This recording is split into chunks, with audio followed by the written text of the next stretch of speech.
First of all, let me thank you. I've prepared 2 papers which I believe will be circulated because they'll not be projected. But if you can see, first of all, I want to agree with the Honorable Minister. I've done 2 pictorials. One of them is described as Africa at the dinner table. And if you look at Africa at the dinner table, Africa is on a plate and it is meat. And the diners at the dinner table are France, the United Kingdom, the United States, the European Union, the Chinese, and progressively the Arabs. And my second picture is the African hotspots. It's not visible from there. But if you look at Africa today and you make a clean sweep with your mind, there are different conflicts of different intensity in Somalia, in northern Mauritania, in northern Mali, in Central African Republic, Democratic Republic of Congo, Guinea-Bissau, in the Cameroons, in South Sudan, and one can go on and on. And there is a sense in which Africa has always been alive to the question of interference. I will refer this audience, particularly those who are starting, to take time and read the 32 odd speeches that were made in the month of May 1963 by the then heads of states and government of independent African states, the 32 of them. And there are 2 speeches that I want to isolate for this presentation. One was by David Dacko of Central African Republic. And in thanking Emperor Haile Selassie and Kwame Nkrumah on that day, he said that we must never forget that the colonial power has not left us. We must recognize that he did not go willingly. And if we don't check them, they'll come back again. And what would little Central African Republic do against them? Today, he is right. Today, if we remember the activities of France and how they propped up the regime of Jean Bedel Bokassa, he was right.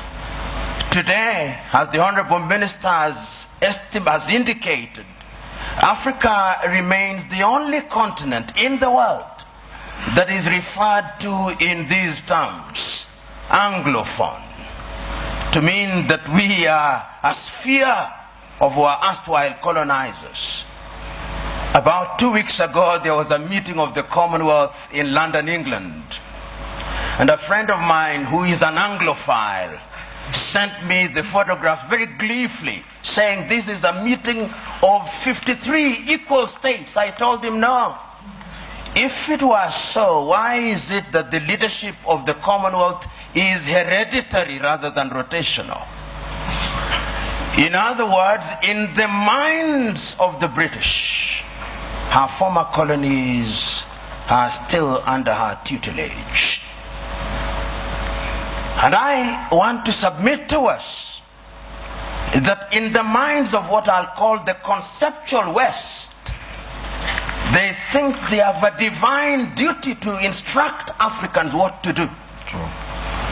And in the minds of many African leaders, they think that they have a divine duty to accept what they are told. That, in my view, is what the Honorable Minister was talking about, the mindset. And this is something that has been examined. We have seen France and its very pernicious presence in Africa. We know what they did in Burkina Faso against Thomas Sankara. We know what they did in Mali or the Sudan against Modibo Keita or against Sekou Touré in Guinea. Pernicious to the core. The Portuguese, we know what battles had to be fought in that area. And let me put this very bluntly. When the former leader of Portugal, Marcelo Caetano, was asked, why can you not allow the colonies to gain independence? This is what he said in substance. As I have examined world history over the years, the following have emerged: that the Caucasians have been responsible for monumental discoveries in the development of man. So have the Chinese, so have the Arabs. But the Africans have been responsible for nothing. They are only fit as hewers of wood and drawers of water.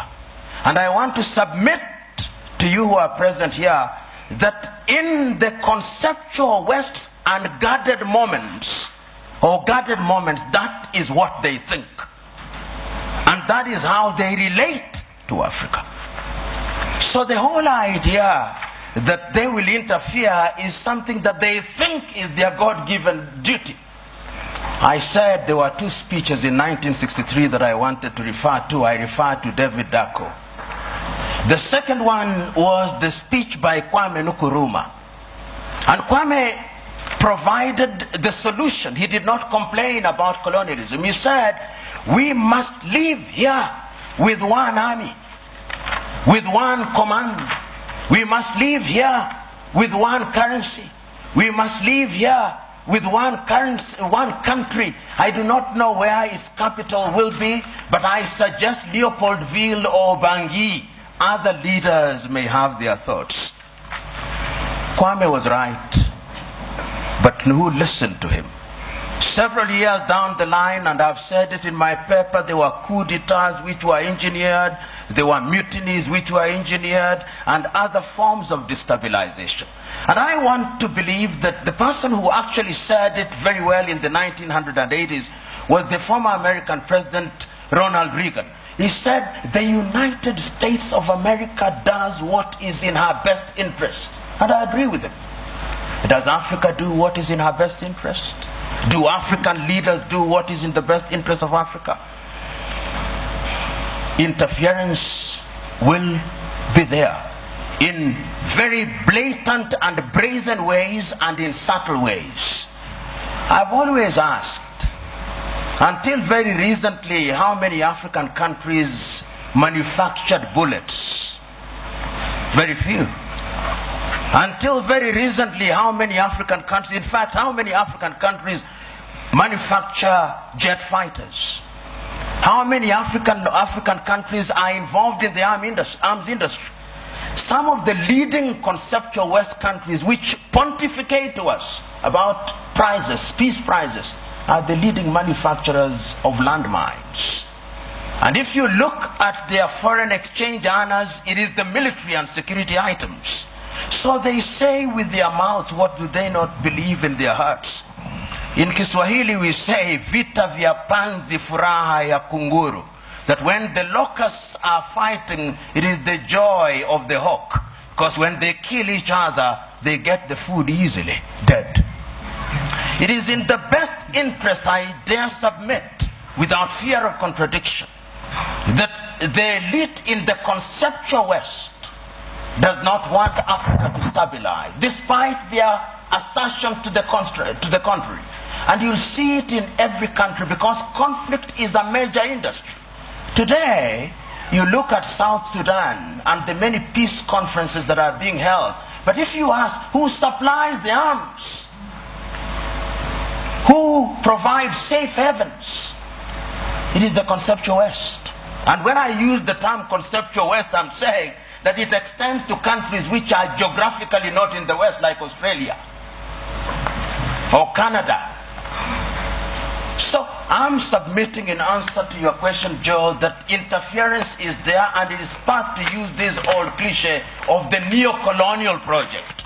The neo-colonial project requires that Africa must remain within the sphere of influence of these states. Today, if you look at the United Kingdom, which has left Europe, one would have thought that those are their cousins and that they should sit in comfort with them. You will now see their involvement being de-emphasized in Europe and their interest and appetite growing towards the Commonwealth. Because in the Commonwealth, they are the major domos. They'll tell us what to do. In Europe, they have to grapple with the Germans and the French, and they don't like it. That is the unspoken bit of it. The French also are in Europe, but the Germans are too strong, and they don't like it. So they want to hold Côte d'Ivoire, Gabon, and tell them what to do. I do not know how many of you saw the press conference that was attended by President Macron of France and Nana Addo of Ghana. And when Nana Addo spoke as an African should, you could see the body language of the French president. How dare this man speak this way? In other words, I'm saying that interference is the mother's milk of European economies. But to answer your second question, they have their own recruits who Professor Philip Nying'ura will be speaking here. To use the old vocabulary of those days, they have the people you call their comprador bourgeoisie. You must remember. The comprador bourgeoisie are Africans with black faces, but essentially they are doing the bidding of these powers. They are the ones you'll find them in different spheres. And they will be present. They are in your cabinet, but they are actually representatives of the foreign intelligence agencies of those countries. We know this. If you look at the declassified papers from the United States, we now know that some of leading cabinet ministers in many African countries were working for the CIA or some Western agencies. So you are sitting in cabinet, and in these days of the mobile phone, they are possibly texting their masters in Europe and America. So interference is also exacerbated by these comprador bourgeois for their own benefits. And it has never changed, Honorable Minister. In the early days of slavery, they gave some of the chiefs mirrors and alcohol. Today, what they give them are flats in Paris or in Dubai. And that is what makes them undermine Africa. The third mode of interference is through institutions. Look at the competition as it is now. There is a new entrant into the market that is called China. China is very subtle. Many people wrote the obituary of Rwanda in 1994. 20 years down the line, it has been demonstrated that Africans can actually do it. Between 1983 and 1987, I think Thomas Sankara in Burkina Faso also demonstrated that it can be done.